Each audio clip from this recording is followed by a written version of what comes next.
Welcome to In Alignment. I'm Annie. And I'm Marissa. You were meant to find this today, and we're so glad you're here.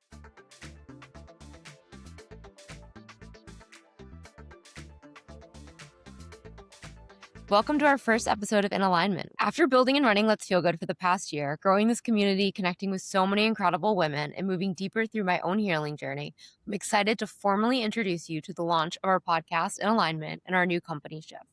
And most importantly, my co-founder, Marissa. Why Let's Feel Good wasn't enough. Let's Feel Good was born from a very real place. I was navigating burnout, health confusion, symptoms that kept me feeling frustrated, uncomfortable, and far from my best most of the time. I had a deep desire to understand my body and myself better. I was struggling from PCOS, autoimmune disease, skin issues, gut issues. I had psoriasis, eczema, SIBO, you name it. And I was really grasping at all of these external things to help heal my body, from diets and supplements and healers and different programs. Let's Feel Good became the very natural and healing space to explore how good we can feel when we reconstruct our lives in supportive ways. Eating cleaner, real whole foods, swapping out our products for non-toxic options, and incorporating movement into our days. And all of that matters a lot. But what I realized along the way is that health and wellness culture is exploding. We're spending more and more money than ever on supplements, high-protein snacks, boutique workouts, saunas, detoxes, IV drips, $30 smoothies, but we're not getting healthier. If anything, most of us are getting sicker, while health and wellness continues to grow as one of the largest consumer spend categories. Protocols, diet, supplements, rigid ways of eating, and perfect workouts are not the answer. What they often become is another way to outsource our health to something outside of us.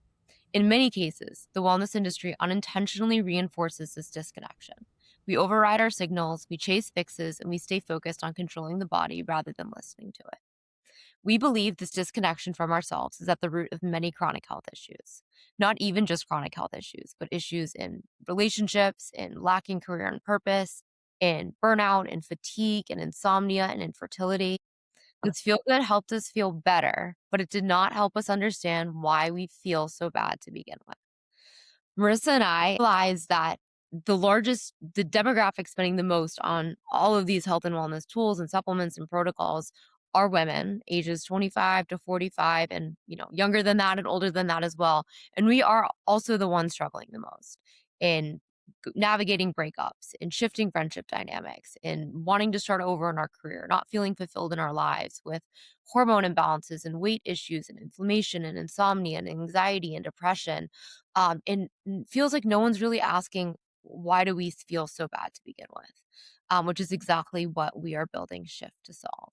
So I'm so excited to introduce Marissa, my co-founder. I'm going to kick it over to her so she can give a brief introduction on herself. Hi, I'm so excited to be here and for our first podcast episode. I feel like we've been talking nonstop about this and it feels kind of surreal to share it with everyone. I've basically spent my whole career in tech, working in product at consumer companies like Peloton, women's health companies, interior design. And throughout my 20s of living in New York and now into my early 30s, on the side, I have been on my own health journey that has sort of been like an onion that I've been peeling back as time has gone on. It started off with, I'm really anxious. I'm not sleeping well. It morphed into gut health issues, brain fog, and then just ultimately feeling dissatisfied in my day to day. I started with traditional doctors, got into holistic doctors, more into supplements, but still the root of what was wrong with me was not being solved. And it wasn't until this last year, Annie, when you and I started connecting, that I really got into the work that we're talking about today, basically getting to the root of why do we feel so bad to begin with and learning how to feel better and heal some of the underlying causes of all of those downstream symptoms. Totally. So what is the underlying cause of all of these downstream symptoms from your experience and, through what we're building at Shift? Yeah. The underlying cause is essentially how we feel about ourselves and our own inner world and our own feeling good in our body and our skin and being able to listen to what our body's telling us and respond accordingly without just going to numb the symptoms. So that's where I realized a lot of the treatments I was seeking out were about was how do we silence the gut? How do we silence your anxiety, whether it was being prescribed SSRIs or just a slew of supplements? And what I realized is, it wasn't until I started doing things like I went to Hoffman this last year. I started doing, I did to be magnetic. I've done, even like breath work and somatic practices that have really made me kind of sit with myself and understand what it is that my body's trying to tell me internally and heal some of the things that are from my past and from my present, and then bring that alignment outwards. So making sure that I'm in a career that I love, making sure I'm in a space that I love, and just even daily habits like spending more time outside. But it's all about feeling good on the inside has led to me feeling better physically in my body. Yeah. And I think, obviously there's a huge benefit of holistic medicine and the health and wellness culture, especially preventative holistic care, all the supplements, the diets, the programs. But what we've figured out is that it only addresses the root cause of our symptoms at a biological level, which is super important. Like if you've gut issues and you go to your primary care physician, they're often just going to say you have GI issues and that's that, and you walk away. Or they prescribe you an antibiotic if they figure out you have SIBO, and it kills the SIBO, but the chance of recurrence is super high because it destroys your gut microbiome. If you go to a holistic doctor, they're most likely going to say, okay, well, it is SIBO. Why did you get SIBO? Well, you have, a lot of gut inflammation. Maybe you have a food sensitivity. Maybe your diet's too high in refined sugar and carbohydrates. Whatever it may be, it addresses like that biological root cause of why you have SIBO. So they might probably aren't going to put you on antibiotics, but they're going to put you on a supplement protocol with herbs. They're going to give you a diet, a low FODMAP diet that supports the killing off of that bacteria and also general gut health, lowering inflammation. So they're addressing truly without a band-aid the root cause of the biological dysfunction. But what they aren't asking is, why did you get SIBO? Like, what is making that illness manifest in you? And I think the epiphany that Marissa and I have had, both through science, we're both in the middle of a certification to be somatic practitioners. Marissa went to Hoffman. We both done TBM. I've been working with some somatic therapists since I was 14 years old and really diving into this deep inner work, is that when we are not in alignment with ourselves, two things happen. One is being out of alignment is a form of low grade chronic stress. And we are constantly stressed, constantly kind of uncomfortable. Our respiratory rate increases, our heart rate increases, our blood pressure increases. We're releasing more sugar into our bloodstream, which can throw off our metabolic health, our thyroid, our sex hormones. And so that creates a fertile ground for illness. Secondly, when we're constantly dissociated from ourselves or constantly not in alignment with who we truly are, we are on a very subconscious and automatic level, constantly reaching for things to close the gap between a feeling and a reaction. So we have this inability to sit in discomfort because we don't want to recognize we're out of alignment, that we get that email or that text or a thought that like feels icky and uncomfortable. And before we know it, we're scrolling, we're vaping, we're pouring a bigger glass of wine, our hands in the chip bag, we're not going out for that walk. And those obviously smoking, drinking, vaping, sugar, alcohol, processed foods, overeating, undereating, all of those also lead to illness. So I hope that that makes a little bit of sense to the audience, because I think when Marissa and I both started this, it was annoying when a therapist is like, just sit with yourself. It's like, no, tell me how to fix it. Like I'm uncomfortable. But hopefully that explanation can make this a little bit more tangible. Yeah. And I think one of the things we've been talking about is sitting in the space in between realizing that something is wrong and the solution. I think we want to jump directly to a solution to alleviate that discomfort or that realization as quickly as possible. And sometimes that's with a protocol that's honestly good for us, but other times it's with a distraction or just something to numb the discomfort. And one of the things that has come up, like, as a 31-year-old living in New York City, all my friends are in corporate jobs. They work really hard. The prevalence of issues like gut issues, sleeping issues, anxiety, and just generally like feeling stuck is so high among this demographic of women specifically. I think, statistically more so than men. We're seeing cancer rates increase in young women. And while we're improving treatments, the underlying cause is, I think, still not clear. People are talking about the environmental effects in our food, but there's something deeper in the way that we're living our lives that I feel like didn't even occur to me until really this last year. 100%. And I think also we are so conditioned to look at health as black and white, like I'm sick or I'm not sick. And we ignore a lot of these subtle signs and symptoms that we are out of alignment, trending towards more serious negative health outcomes. And health is not just like your physical health. Health is the health of the relationships that you have, the relationship, most importantly, that you have with yourself. Do you feel invigorated by your work? Do you feel passionate? Do you feel fulfilled? Do you feel excited when you wake up? Like, it is so sad as a culture, too, that we have normalized waking up and dreading the day. And it's like, why are we chronically wishing our lives away? That is also a state of poor health. And it's just in a different lens or definition that I think we've been conditioned to see. Yeah, I mean, for me, some of the things that were frustrating when I was trying to feel better were my labs were normal. Doctors didn't really know what to do with me. There wasn't really anything to fix on the surface, but I've dealt with sleeping issues for forever that honestly really flare up when I'm dreading work the next day. If I'm in an unhealthy relationship or there's like a dynamic that's going on in my life that is stressing me out, I have sleep issues, and really the only thing that can really be offered by doctors for that is like a prescription medication to sleep better. But for me, I had always really associated myself as I'm a person with insomnia. I've had insomnia issues since middle school. And where I've kind of gotten to is I don't I don't have insomnia. I can experience insomnia, but there are so many ways that I can improve that. And I feel like learning so many new tools to deal with that has changed my life just on that one symptom alone. What do you think insomnia has taught you about yourself? Because I think often these symptoms, whether they're painful periods or insomnia or really bad anxiety or waves of depression, you said it perfectly, but you don't have depression, you don't have anxiety, you're experiencing these things.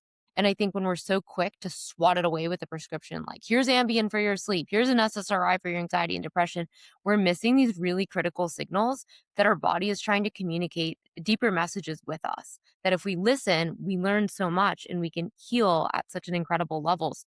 Like take insomnia or another symptom you experience. What do you think it taught you about yourself? Yeah. So, I mean, when I really explored my insomnia, there were two kind of major themes. One is like a childhood trauma where I felt afraid to go to sleep because when I wake up, someone could be dead or something bad could have happened in my sleep. And so, healing that trauma was really helpful. And then the other one was if there were thoughts that I was suppressing and pushing down during the day, they came up at night. When I was alone with my thoughts, I really couldn't ignore those things because during the day I was overproductive, hyper functioning on social media. Just like I did not ever let myself sit with those thoughts. And so, what I thought were just, this is, I mean, they are anxious thoughts, but what I thought was like, oh, I have anxiety and insomnia. So I need to treat anxiety and insomnia.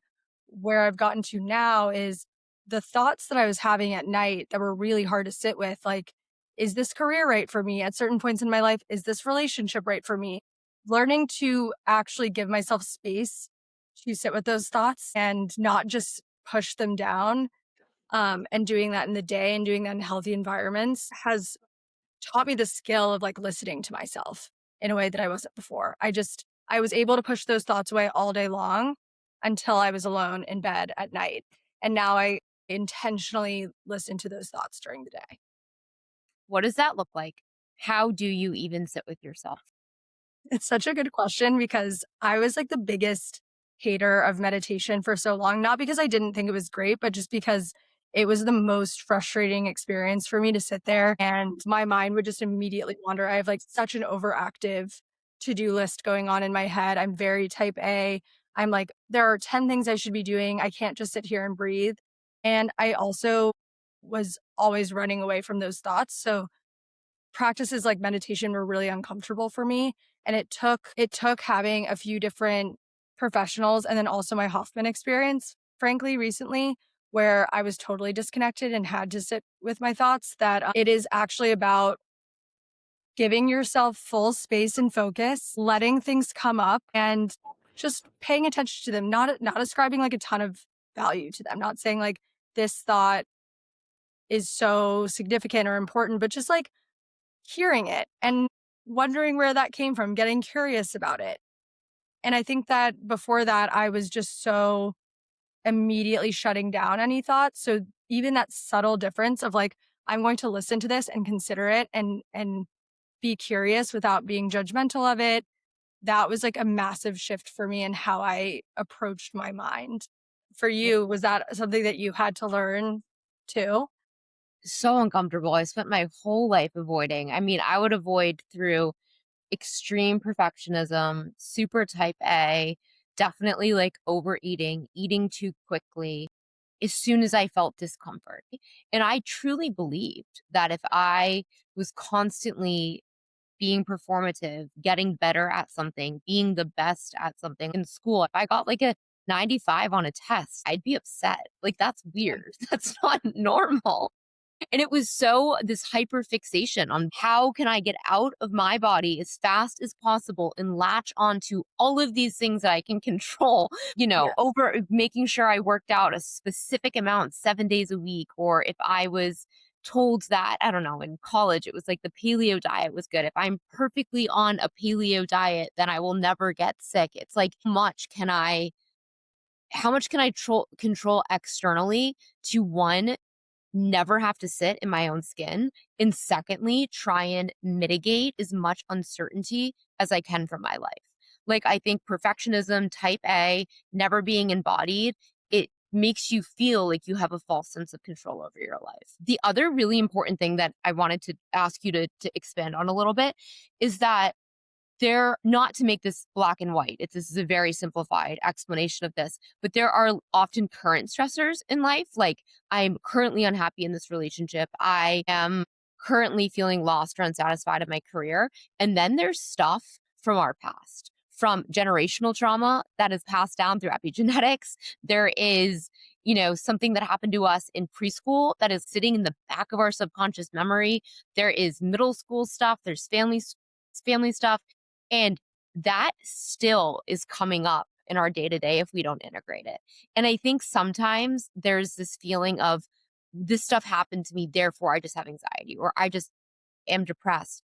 And I would love if you could explain that there is hope to integrate those experiences and those parts of ourselves and actually heal and not carry them with us and not have them affect us in these really negative ways throughout our entire lives. Yeah, that was the most realizing that that was possible gave me so much hope because I thought, I just accepted some of the labels you used. I've always identified with those. I've always said I'm very type A. I'm very perfectionistic. If something is going wrong in my life, my inherent response is how do I be better to make this situation better? How can I perform better? How can I be nicer? How can I be prettier? How can I whatever it is, I would always internalize it as I can solve this by me being better, or like you said, me controlling the outcome. And so those patterns kept me in a hyper state. Like I was always hyper vigilant, worried something was going to go wrong, trying to control outcomes. And it's exhausting. It is so tiring to live like that. And I didn't think that there was any real solution. And what I realized is the solution is not only like daily practicing of other behaviors and being aware of those things, but it does come from really understanding where they came from and healing that. And I think we often, talk about healing things in therapy. You're going to talk about maybe something you experienced as a child, but for it takes a lot for our body to truly let go of an instinct or a response. And like for me, I know a lot of my perfectionism and things were caused growing up in a household that had addiction. My brother passed away and my role in the family was like, I'm just going to be as perfect as possible to really make everything feel as stable as possible. And so to me, perfectionism was protection because if I could be perfect, then nothing could go wrong. I would never get abandoned. Nothing could ever catch me by surprise. And so I had to change that mindset in the present, but I also had to go back to the 12-year-old girl who was experiencing those things and focus on her too. It is empowering when you choose not to be the victim. Like, whether that is forgiving yourself for, I think oftentimes we handle things with the tools and resources that we have at the time, with the awareness that we have at the time, and those coping mechanisms, whether they were being a perfectionist, whether they were burning yourself out in certain careers, whether they were, altering yourself to make yourself feel safe in different social situations so you wouldn't get hurt. We can't go back and beat that person up. They were actually survival tactics. That is the best way that we knew how to protect ourselves at the time. And I think that releasing the identity as the victim and also forgiving ourselves for the ways that which we navigated things or the ways that we coped is part of the healing process now in the integration of those past experiences that have made us who we are. Self-forgiveness is one of the most important things. I think shame is such a driver of so many negative behaviors in our lives that we might not even be aware of. And it's not only self-forgiveness, but I think it's also forgiveness of like genuine in your soul forgiveness of the people who have wronged you in whatever ways. And like just letting go of that. I love the expression that what is it? It's like revenge is like drinking a poison and hoping someone else dies. I forget the exact word, but the idea of that is like holding on to those grudges, holding on to that anger for yourself and others is basically like daily poisoning. And so for me, honestly, I had to shift my mindset because I was so hard on myself. And I had so many grievances with the world, with people, past friendships. But like I did for a long time feel like a victim of circumstances. And it freed me so much to be able to let go of that Yeah. because it just like, it didn't serve any purpose than to make me feel worse every day. Yeah.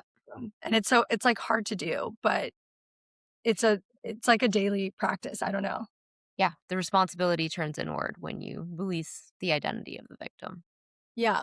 And I think identifying as a victim means that we have a place to put the things that we don't like that we're doing or that we're experiencing into a neat place. It's like, well, that's happening because of this. And it almost absolves, you don't feel like you have to change it because you have a valid excuse. And I think it's only when we hit the point of like, I just can't live like this anymore that we have to find our way out of that because it's exhausting to live with grievances, vindictiveness, anger. Like, as we've been talking about and learning, like holding on to anger makes us physically sick. It Yeah. prevents our body from resting. And that's like, for me, so many of my physical symptoms have been caused by what I describe as like the feeling of bracing, like my shoulders being up, my breath being shallow, just always being on guard for something to happen is the cause of physical pain in my shoulders. It's the cause of gut issues. It's the cause of insomnia. It's the cause of my jaw hurting because it's always clenched. And so the consequences of not releasing those emotions only get like more severe with time. Yes. I think this is something that's so important to talk about too, because emotions are energy in motion. And when we don't cleanse them because energy needs to move, then it stays stuck in our bodies and it literally manifests as physical disease, as chronic pain. And the science is so real. Well, and I think you have a great story about like when you were following all of your protocols, you did get better. But once you got better, you didn't need all those protocols anymore. And I think that's the other thing that's sort of like an exciting upside is I think when we get into a lot of this work, it's like, oh my God, I'm not going to be able to eat like 50% of foods for the rest of my life. I'm going to have this very stringent life. And what we've kind of learned through our own experience is as you heal internally and you like if you have SIBO, you have to do some things to rebalance your gut. And then if you're also doing the internal work, there is an other side for a lot of people like you experienced where you don't even have to do those protocols anymore. Well, that's what's really interesting. If you look at traditional medicine at the top, Yeah. holistic medicine is a level deeper. Embodiment work, moving into your authentic self, understanding who you are at your core, that is like the ground level of health. And it has been across every society since the existence of mankind. Like, this is the truly the most foundational level of healing and health. It does not mean that traditional medicine still isn't needed. There is a time and place. Like if you break your leg or if you get a staph infection, you can't go meditate and just hope that that staph infection resolves itself. Traditional medicine is acute and reactive. It is sick care. It is not healthcare, but there is certainly a time and place for it, from infections to broken bones to heart attacks, we need it. Functional medicine is amazing because it does restore your body into a state of natural health without pharmaceuticals, without these band aids. Oftentimes, also, pharmaceuticals have a slew of negative side effects, and you end up medication stacking, and there's carcinogenic effects and a lot of other downstream effects from there. What is amazing about holistic medicine, and it's real preventative care, and it does heal your body at a biological root level. But when you are not working with the emotional stuff, you are going to keep feeding state of inflammation, state of disease, state of dysfunction, of hormone imbalances, whatever it may be. And I think one of the most beautiful things is let's rely on that toolkit of traditional medicine when we need it, of holistic health when we need it, but that it's a toolkit. It's not our foundation. Our foundation is our relationship with ourselves. And for me, as I've mentioned a million and one times, PCOS, autoimmune disease, gut issues, skin issues. Traditional medicine got me nowhere. It was just take all these medications that honestly made everything worse. Holistic medicine definitely got me like 60% of the way there. I felt a lot better. It killed the SIBO with herbs. I was really supporting my hormones through, a blood sugar balancing diet and a certain supplement protocol. I was helping my liver. I was helping my thyroid, but it didn't get me all the way there. And what got me all the way there was sitting with myself, understanding who I truly am, and through that level of authentic awareness, starting to move into a life that feels grounding, that feels supportive. It doesn't mean it's not hard. It doesn't mean I don't not deal with adversity and discomfort, but I have such a greater sense of self that I can navigate a breakup, starting a business, leaving my career, little blips of not feeling well without panic, without jumping to need to outsource this, to call my naturopath and say, what herb do I need? Like, I feel this way. I'm panicking. It's like, I know I'm going to be okay. And I also know how to feed myself, how to supplement myself, how to move, because I'm not outsourcing my health to a plan or a protocol or some form of external rigidity. But I have such a sense of embodiment now, and this is a working practice. It is not perfect by any means, but I've learned through these tools and this practice am I really hungry? Yeah. Okay. What do I need? Like the other day I woke up and I was starving in my luteal phase. I needed like an enormous bowl of oatmeal and nuts. And then other days I'm hungry at 12 and what I want is protein and some fruit. Like it's like that intuitive dance that you learn to do with your own body. Sometimes you really need cardio, sometimes you need a long walk, sometimes you need to be antisocial for a weekend. And when you stop outsourcing your health and your safety to plans and protocols, which are just constantly causing you to dissociate from what your body is actually asking for, you actually create a deeper sense of health because you're constantly feeding your health through small, intuitive, aligned actions. And I think that's key. And that's what's got me to feel great. Yeah. I mean, what you said also just reminded me of how my mindset towards responding to what my body wants has changed so much from when I was 21 to when I was 31.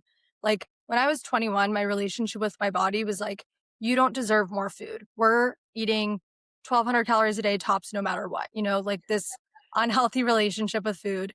It was, I don't care if you're tired. I don't care if you feel bad. We're going to the HIIT class at 6 a.m. We're going to soul cycle. Like it was, if my body was saying no, I viewed it as like a discipline problem. I was like, I'm going to override you. I'm going to punish you. And we are enemies. And like, I'm going to mold you into what I want. But it was like a war in my brain. And that is so miserable. And I think that's where a lot of people are. And I think part of it's age and part of it is like going through this work and realizing this is all we have. Like this is our body, this is our home. And I'm going to get way further in feeling good, in feeling happy. Like if that's really the goal, if our goal is to feel happy, if we think being more fit or whatever is going to make us happy, feeling happy comes from feeling good in your skin, which comes from listening to yourself. It doesn't come from overriding yourself and screaming at yourself And I think and this might be true for you too, because we've talked about this a lot, but one of my like holy shit moments was actually when I got off of birth control. I had tried every form of hormonal birth control with varying outcomes. I had massive, massive depression caused by the arm implant. And I had that for a year before someone thought maybe that could be the cause. Within 24 hours of getting it removed, my depression had lifted. I'm honestly grateful for that experience because it gave me real empathy for what it's like to have your brain say things like you shouldn't be here anymore. Just thinking about how much our hormones have an impact on our brain chemistry, right? And basically, I never had a birth control method, like a hormonal birth control that did not have some side effect. And finally, a couple of years ago, I was like, I need to get all of this out of my system, and I'm just want to see what my body does on its own. And it was, I got put on birth control for really bad cystic acne when I was 15 years old. I was 20 when I got off. And I realized, oh my God, my body has this whole cycle that I've never experienced, I've never felt. I was feeling new elements of my personality come through. And that was like a huge unlocking of like, there is this whole world within myself that I need to understand that I've been living completely separately from. And it felt like I felt really sad. I was grieving for who would I have been in high school if I didn't have this pill that was kind of making me insane, frankly. Like, what would my life have been like if I was always kind of in this alignment with with myself and feeling these natural rhythms of my body. And I still get sad about that, honestly, because it's like I have a totally different, not a totally different personality, but I honestly have a bit of a different personality since going off birth control.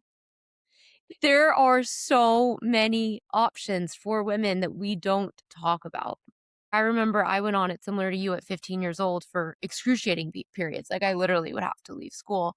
They were so bad, but I wish so badly my doctor said, "Well, why are your periods so painful? Like what is going on here? Is there a hormone imbalance? Are there ways that we could support you through different movement or supplements or diet or getting more rest?"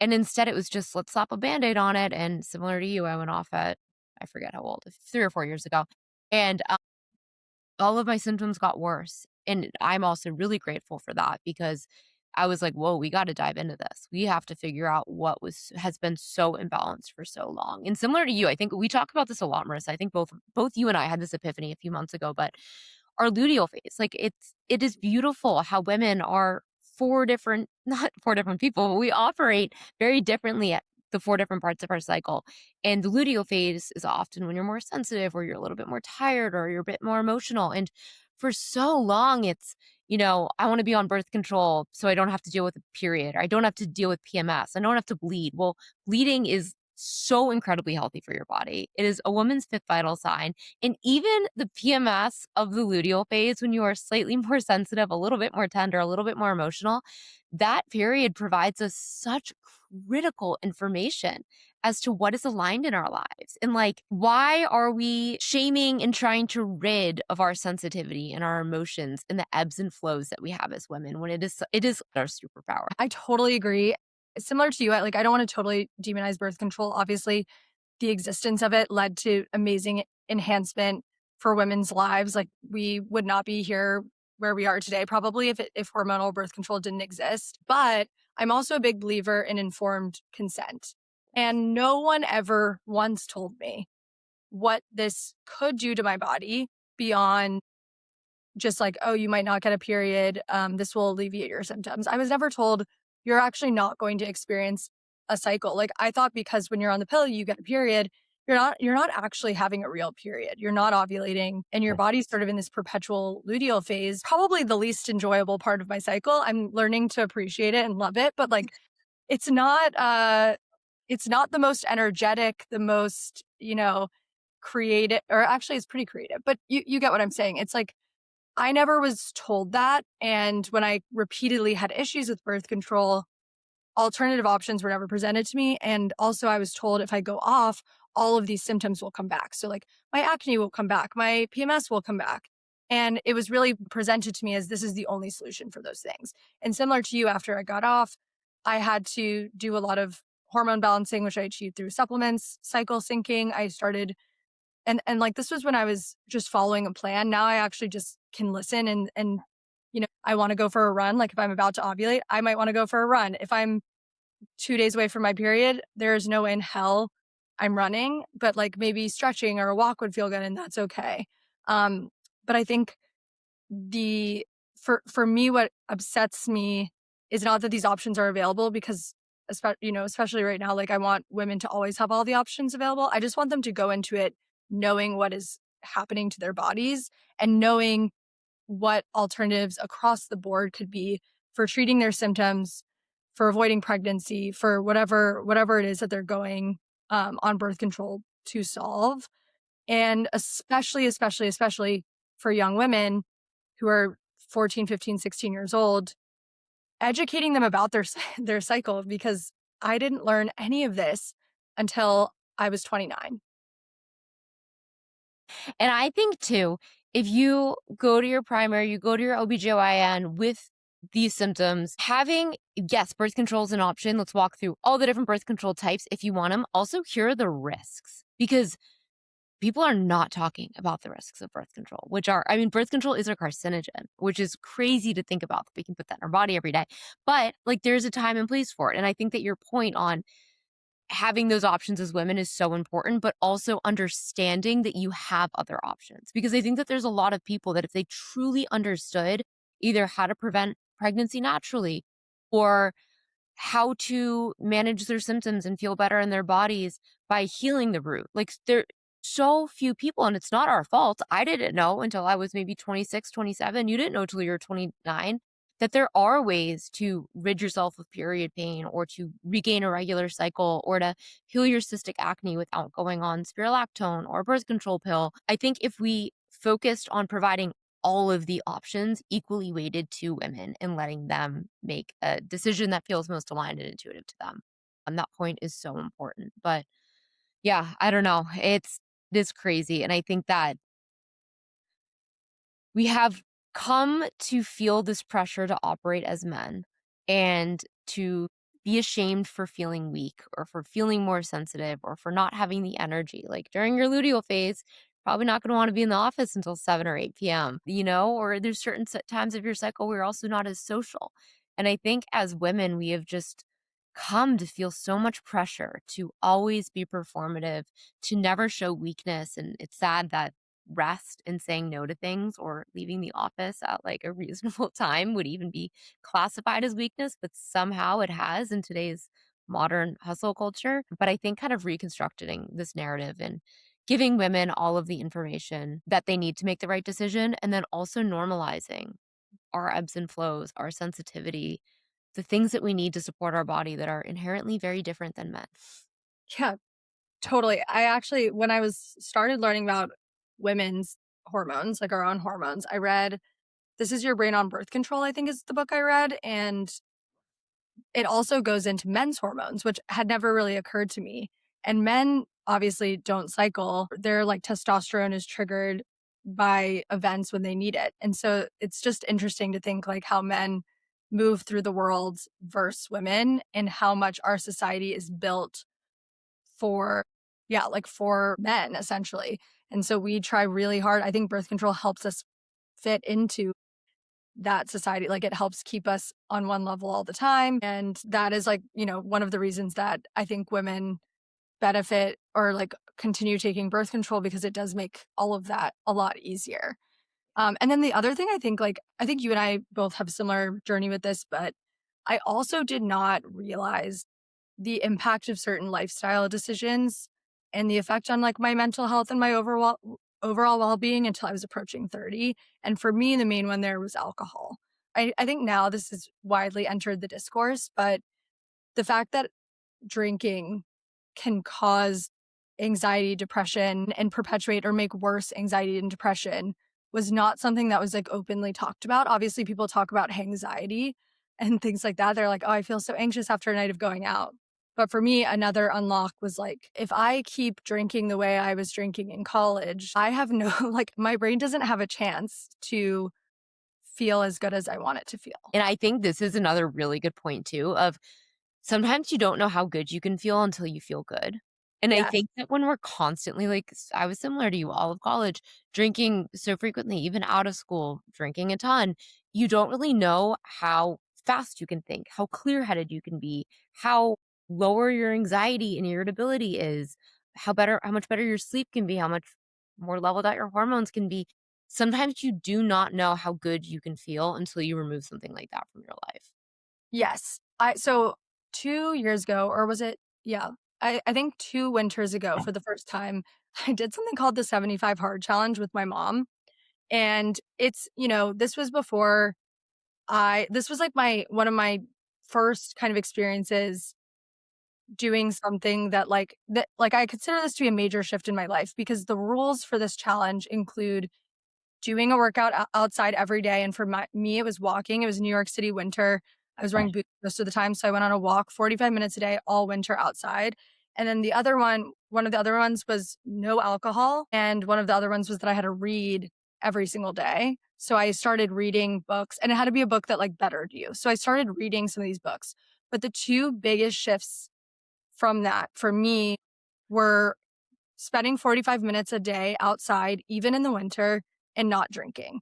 By the end of those 75 days, I remember thinking, my brain I've never felt this sharp. I've never felt this clear. I've never felt this good in my life. And I did not know it was possible to feel this good. And I was like, if people realized how, like, because I had spent most of my winters in New York, dreading them, hating them, avoiding them, flying to Florida if I could afford it or could go there.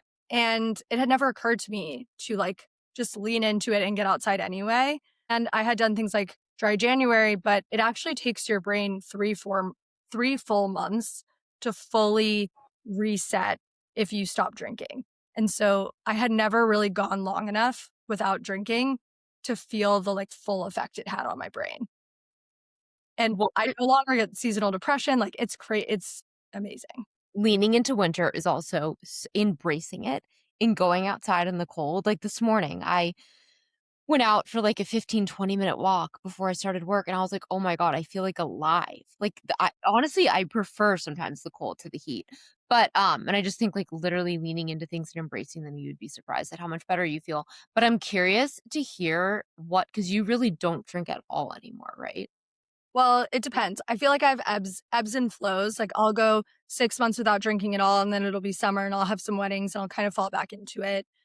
So it does depend. Like I'm definitely not I haven't it's not like I finished that and was sober for 2 years. It's kind of a weird thing where I almost forget how bad alcohol makes me feel, have to experience it for a little while, and then I'm like, "Never mind," and I walk away. So I do think one of these days I'm gonna walk away for good, um, because now that I know how good I can feel, I'm so sensitive to the smallest disruptions in that.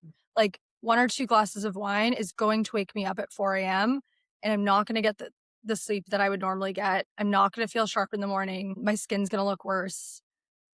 So, yeah, it's kind of a funny thing where it's like sometimes even when we know something's good for us, we do it anyway, but we are more sensitive to, like, understanding the impact it has, if that makes Yeah, sense. but I also think it's so important. I feel like, again, in our culture, it's black and white. Like, you have Yeah. to be sober or you drink. And if you are sober, it's so, well, do you have a addiction issue? It's like, why can't we just gotta be somewhere in the middle? And if Yeah, you are sober for that reason, amazing. Like, don't drink at all. And or if you just choose to be 100% sober, great too. But we often feel like this discomfort of being somewhere in the middle, like yeah, not being anti-alcohol, but saying like, and this is another way to be intuitive and embodied. Like I'm the same as you. I don't know. Maybe I have like one drink a year, but I'm not like dead sober. And if I feel like it, I'll have it. But it's yeah, another way to practice embodiment. It's like, do you really want it? Do you feel like your body can handle it? Then, like, have one and have it in moderation. It's like it doesn't need to be this black and white thing. totally. I mean, it's kind of funny because I even just in the last 2 years, so that first period of sobriety that I did was 5 ended up being 5 months. And then summer hit and I was like, "Oh, I'm gonna have a drink for my birthday. I'm gonna do this and that." And then I went sober again in the fall. And I kind of have I have these periods for me that are more like completely sober and then a little drinking and then yeah. So that's how mine has sort of operated. But since that initial sober period, the like mocktail availability, the number of people who are just like, I don't feel like drinking or I don't want to drink, people who go out without drinking has skyrocketed. Like, I do feel like this is becoming more and more a thing. My only complaint with it is mocktail prices in New York. have gone from $7 to 17 or $18. Yeah. Like, you can literally see how businesses are like, oh my God, people aren't drinking. Like, we need to, we need to make money somehow. And I saw like recently alcohol companies are like losing money for the first year, like their profits are down. Like, people are definitely shifting their habits around alcohol for sure. The only other thing to be aware of too, and it's fine, time and place for it, but mocktails can often be full of sugar. Like Oh my God, yeah. No, they're a really good, like, pretty much free unless you're at some New York City bars, they'll charge you like $10 for this, but soda water with bitters and lime, and bitters have digestive benefits, and it tastes delicious. Like, I prefer it. That's basically what I get. I get club Yeah. soda with lime juice, like Mhm. a shot of actual lime juice from behind the bar. It tastes great. It doesn't like have a bunch of sugar that's gonna give me a headache. So, but yeah, they will they will sometimes charge you $10 for that. It's crazy. Yeah. But I'd rather have $10 for lime juice and soda water and no hangover the next morning. Oh my God. I know. I know. It's Um, crazy. yeah, did you have any other like, God, this changed everything, or like this was like this was like a milestone in your health journey? It's a really good question. I would say being honest with myself. I think for so long, if I was uncomfortable, I would need a logical explanation for the discomfort, or I would try and discharge blame. Like, I loved being the victim. I didn't know I was doing it, but I would be like, this person cut me off, so I'm in a bad mood, or like, my boss did this or whatever. It was just like a million ways to justify not sitting with myself. I think learning how to be radically honest with my feelings. And one practice that helped me a lot with this is journal speak. Nicole Sachs wrote a book called Mind Your Body. She's developed this protocol called Journal Speak, where what you do, and I started this actually, I went through a big breakup over the summer with a long term partner, an amazing guy, someone I thought I was going to end up with. And it was really hard. It was really hard to move through it, even if I knew it was right. And there were so many feelings that I didn't know how to express, or I found myself if I was getting on the phone with someone or talking to my mom, I would like overlay them with logic. And I wasn't really getting to the root of what was bothering me. And I felt like I was like being unintentionally performative in my processing of that big breakup, or trying to protect myself through like overlaying the feelings with logic. I don't know, that Yeah. might or might not make sense, but so developed this practice of journal speak where I read Nicole Sachs' book, Mind Your Body, and every morning I write on my computer, but you can also handwrite, literally word vomit, unfiltered, unconditional, whatever is on your mind. And you just go for 20 minutes. And it can be anything like, I'm so fucking mad at myself because I did this. And it can be anything, no judgment. You never stop and try and interfere with your stream of conscious and like get it to tilt in a different direction. You just go. And it was the most cathartic healing process. And it taught me the ability to learn how to be honest with myself, to be honest with my thoughts. I think I have a really quick analytical mind that could feel discomfort and then so quickly do a logical overlay where I was either outsourcing blame, being the victim, or creating a story that was protecting me from sitting with the real truth that was more uncomfortable. So I Yeah. think like radical honesty. And then I learned to become more honest with my family, with my friends, with whoever it may be in my life, my bosses, business partners, that like radical level of honesty. Yeah, I want to talk about that because that was a big breakthrough for me as well. And it wasn't, I noticed it more not only with myself, but with others. So I went through a big breakup when I was 27, and it was similarly someone I thought I was going to end up with, a long term relationship. And what struck me the most is when I told my closest friends in the world that we broke up, they were literally shocked. They thought I was calling to tell them we were engaged. They were like, "What do you mean? I didn't know you were dealing with anything. I didn't know anything was wrong." And I was like, did I know something? Like, I was really trying to figure out, like, why did I not share this? Why did I not tell them? And I realized two things. One is like, I wasn't being fully honest with myself. And the second one is that I was so obsessed with being perfect and my identity of being perfect that I could never show anyone, even the closest people in the world to me, that I wasn't perfect, that I was struggling, that I had issues, that my relationship wasn't perfect. And not only my relationship with myself, but my relationship with my friends and family changed so much when I let down that guard and started being honest, because people don't want to be friends with someone who's perfect. Like, no one wants, like, it's not interesting, it's not authentic, it's not safe. It's like, People want to be friends with someone real. And when started actually being honest and letting people support me and being honest with myself and asking for what I needed and, telling people when I don't want to talk about something or telling them when I want them to check on me, like being really real about what I need and what I want from them, like I entered a new level of depth of relationships with the people I love. Authenticity, I think, is the most attractive characteristic in anyone, and everybody has authenticity. It's just, are we brave enough to embody it? And when we do, some things will shift. Like, there are friendships that might have been, you know, more surface level, or they might have been attracted to you because in your perfectionist state, you are drawn to do more activities that are aligned with them. And maybe when you do move into your authenticity and you do speak to your truth, the people who aren't really a soul fit for you, or your closest friends, or someone who really values you and cares about you for who you are at your core level, they might fall off, but that's good because you're moving into alignment. And then the people that are meant to be in your life, whether they're friends or family members or romantic partners or even like business partners, they're going to deepen like 10x. Well, we were talking about this the other day with dating because I was saying, what was it? It was like not drinking, and there was another one, Not being on birth control. not being on birth control. Yeah, it's like, oh, how do people navigate those things when dating? And you were like, well, I think things like not drinking are great. Like if someone has a problem with me not drinking, I would rather have them fade away. And I was like, I think one of our problems is that we are so like we need to be liked so badly, or at least speaking for myself, it's like I need to be liked so badly that even people who like I should be okay with maybe not liking me, or especially on a romantic level, like not being interested in being in a relationship with me. My goal, like I think the desire would be to get okay with the fact that people who are not meant for you will fall away rather than needing to please or needing to attract everyone. Like that is such a mental shift, especially for those of us who are like perfectionist people pleasers. For me, for so long, if someone didn't like me, I had to fix something rather than this thought of like, they don't like me because we don't like we have so For we're different people. Like I don't need that person to like me. There's someone better out there for them. There's someone better out there for me in friendship, romantic, career. Like 100%.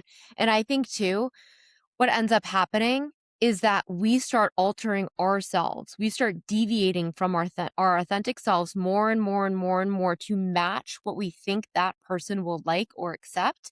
And what happens is that we get further and further away from the right relationships from us, and we get more stuck in the wrong ones. But also, the scariest thing that happens is we lose our sense of self in pursuit of somebody else's acceptance. And it's like not drinking on a first date. If anyone makes you feel weird about that, it's amazing. Great. You're not my person. Like one less date I need to waste with you. One step closer to the right person. If any guy ever makes you feel weird about not being on birth control, amazing. He's definitely not going to be your husband. Like, let's yeah, clear him out now. But there is going to be, and I think some of it too is like this deep self trust and worthiness of, you are worthy of the friends that see you and love you and accept you. You are worthy of the partner who embraces whatever choices you decide to make in your life and loves you unconditionally, regardless of them. It's like believing that you are worthy of that and being fearless enough and self confident enough and embodied in your self worth enough to let whatever doesn't match that fall off. And it's scary because you can't see the end outcome. You can't see the best friend that ends up coming into your life that sees you in every way you've ever wanted to be seen. You can't see the husband that you start the family with and, that loves you unconditionally when you're in the path to getting there. But if you are brave and you trust that things are coming, they're coming, they're worthy of them, then everything that falls off on your way to them expedites the arrival of the things that are meant for you. 1,000%. And the thing you said about worthiness, that is like the root of it. Because if we place our worthiness, if we are judging, and like this was me to a T, but like I was only worthy if I looked a certain way, had a certain job, had a certain type of partner who loved me and was well liked. And you will never be happy if you are and I certainly was not. So like I don't think you can ever be happy if you need all of these external things to like you, reward you, accept you in order to like yourself. The shift is like, I'm going to like myself no matter what. And from that place, the right partner, the right job, the right whatever will fit naturally. And if you've been outsourcing your sense of self-worth for 10 years, like that is, I think, that's like the hardest hurdle to be like, because I can already think about like what I would have said to you 3 years ago if you told me this. I'd be like, well, if I don't have a job or friends or a boyfriend or like, and I'm not smart and I don't look a certain way, why would I like myself? Like, what do I have to offer? Like, I genuinely wouldn't have understood that as Me a too. concept. So yeah, and it's crazy because now it's so obvious. It's like, why wouldn't we like ourselves? It's like we're the only thing that we have guaranteed in this world. Perfectly said. Perfectly said. Oh, I just got the chills. I Yeah. feel like we need to end it on that note because that was such a powerful message. The plan here is we're probably gonna do these solos every other week, so just like quick housekeeping in alignment. You can still find the podcast. We're just renaming it. So the Let's Feel Good podcast is becoming in alignment. You can find us on Substack, Spotify, and Apple Podcasts. We drop a new episode every Tuesday. So the date that this one drops, you will see a new episode from us coming out every Tuesday after that. Watch out for Substack. We will be posting or releasing a new post every Wednesday, alternating between Marissa and I, where we deep dive into some of the more personal aspects of these topics. And then keep your eyes out for Shift, which is going to be our platform, our community launching later this spring. And we'll have a waitlist up for that soon. But thank you all for being here today. We are so excited to move into Shift, to bring you all into the community and many more of these conversations to come.